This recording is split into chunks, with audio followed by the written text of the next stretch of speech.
Jamie, today we kicked off the Embrace Grace series. What is your vision or your prayer for Scottsdale Bible Church as we explore this whole topic of grace?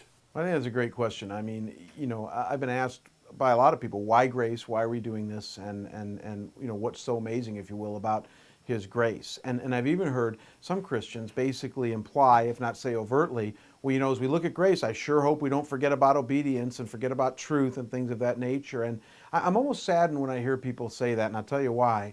And that is that it seems like some Christians have a mindset that grace is okay and good, but it needs to be balanced out with all these other things like obedience and truth. And I'm here to say in this series that that is a misnomer. That's a misunderstanding, not only of grace, but of God's entire economy. Because here's how it works, and that is that everything flows out of grace. Grace is the foundation, the bedrock. It's the core of our experience with God. So check this out. Truth flows out of grace. The only reason you have truth is because God in His grace decided to reveal it.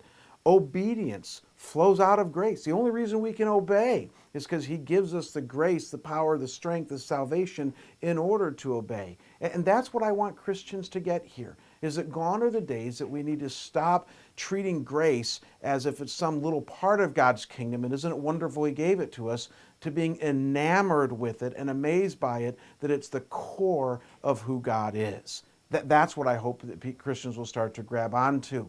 And even if you've grabbed onto that, even if you've been somebody who says, I get it, I'm enamored with His grace, we all go through dry periods.